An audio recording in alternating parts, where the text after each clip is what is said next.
Yo, for today's video, pupunta tayo dun sa isang lugar na kumbaga bagong lugar dito sa Legazpi na merong isang napakalaking rebulto. Dahil tapos na po ang ating pagpasa ng requirements sa BU. So alas 2 na ng hapon, puntahan muna natin yung sinasabi kong statue ni Nostra Señora de Salvacion dito sa Legazpi City. So pupuntahan natin yon. And ipapakita ko din sa inyo yung daan kung saan kayo pwedeng dumaan. Yun nga, kung saan kayo pwedeng dumaan para po makapunta sa lugar na yon. So alas 2 na ng hapon, and samahan nyo ako guys, napuntahan yun at ituro sa inyo yung daan papunta doon. So let's go! Cars Moto Venture.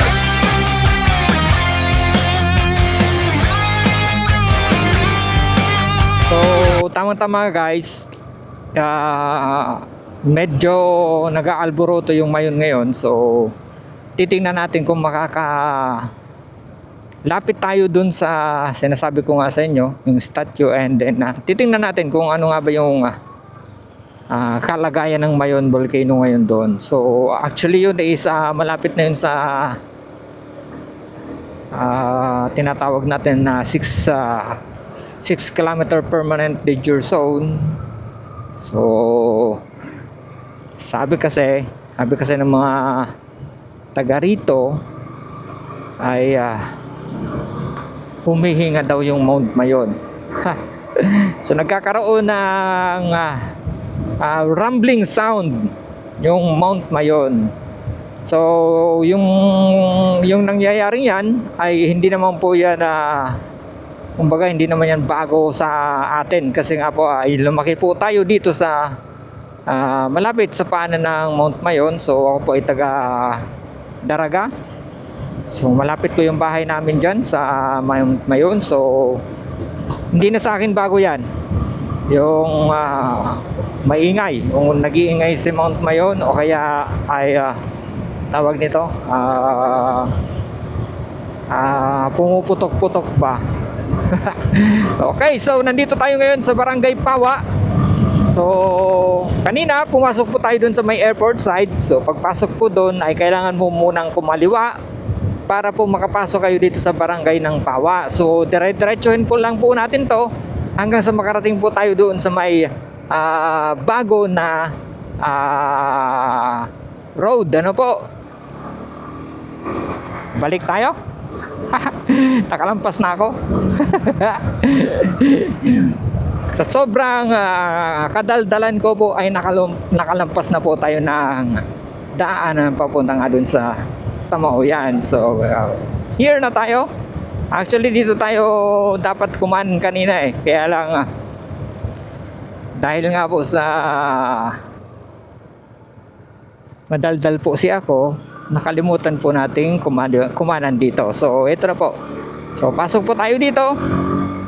Kailangan yung kumanan. So malapit lang yan, siguro mga 500 meters away. So papasok na tayo, and ito na po yung Mama Mary. So nandito na po yan. Yan. So Nostra Señora de Salvacion. So nandito na po yan. Ito na, actually napakalapit lang yan dito.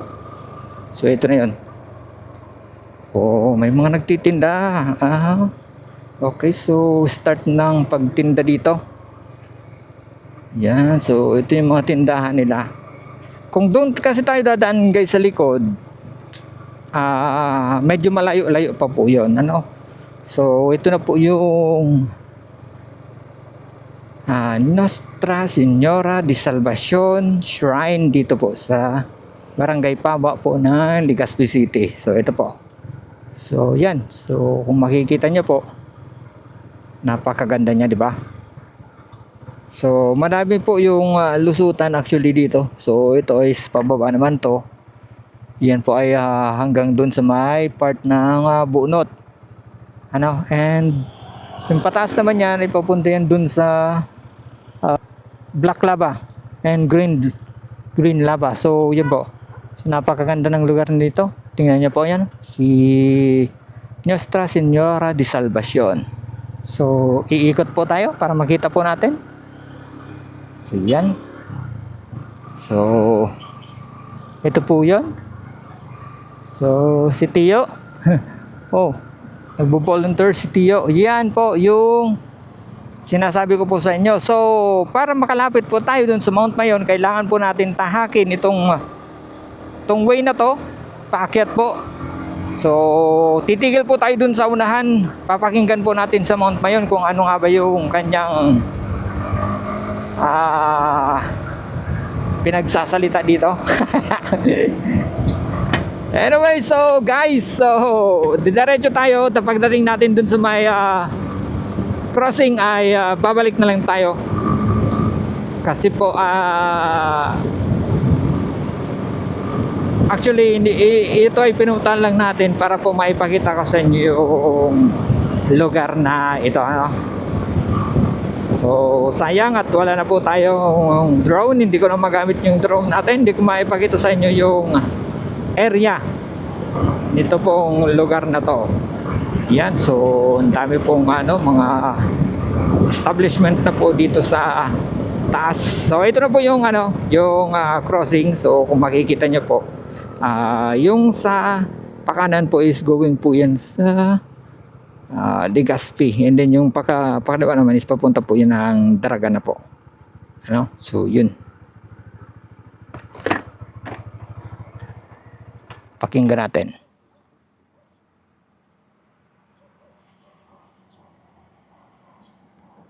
Hindi ko mapakinggan, maingay kasi masyadong maingay yung sasakyan eh. Anyway, so yun, so pababa na lang tayo. So yun yung Mayon nakatago.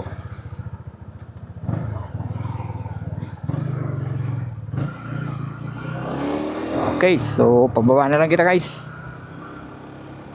Nakatago si Mount Mayon kaya hindi ko masyado maipakita sa inyo. And kapag gabi po, yung bunganga ni Mount Mayon ay lumalabas po siya ng lava. So may lava flow po yan. And maganda po yung tingnan kapag gabi, maganda pero napaka-delikado. So ito po yung point of view natin pag nandito po tayo sa taas. Pababa po tayo kay Mama Mary. So yan po. So ngayon ay oras na ng tatanim ng mga palay dito. Napakaganda. So yan, so may mga farmers po tayo yan. So ayan sila, oh. Diba? Wow, nice. So may mga nagtataranum na. Yan.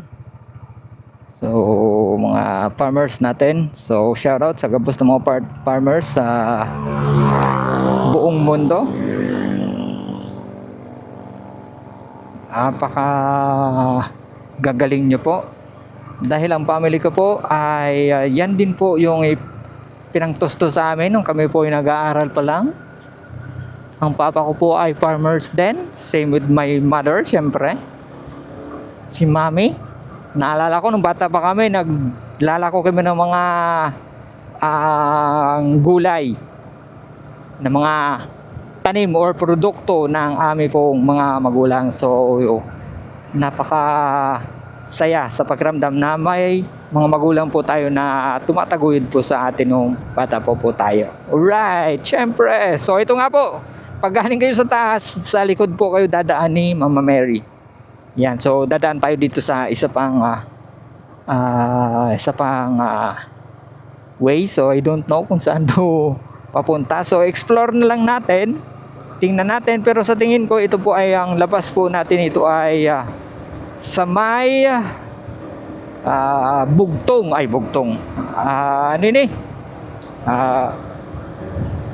sa may cemetery siguro. Okay, so titingnan natin kung saan po tayo lalabas. Yan po, yan, dire-diretso tayo dito. Yan, so may mga daanan po dyan. Actually madami na po yung daanan dito. Hindi na po siya katulad nung dati na kailangan mong umikot para lang makalabas ng Legazpi City. So Kailangan mo munang umikot doon para makalabas ka. So ngayon, mayroon ng daan dito, pa ganyan. So madami na po. Napaka-accessible na po ng lugar ng na ito para sa mga motorista. So kakanan po tayo. And napakaganda po yung nasabing daan po dito. Oh, may bridge! Wow! Napakalupad. May bridge. Oh yes. Wow, bago to. Actually bago to para sa akin kasi hindi ko pa ito nakikita eh. Bago to para sa akin yung bridge na to. So yan. Tapos saan na to? Okay. So I think dito tayo sa may right side tayo kasi nandun yung sea oil. So dito tayo. Punta tayo sa may sec. Moto Venture! Papa Cars Moto Venture!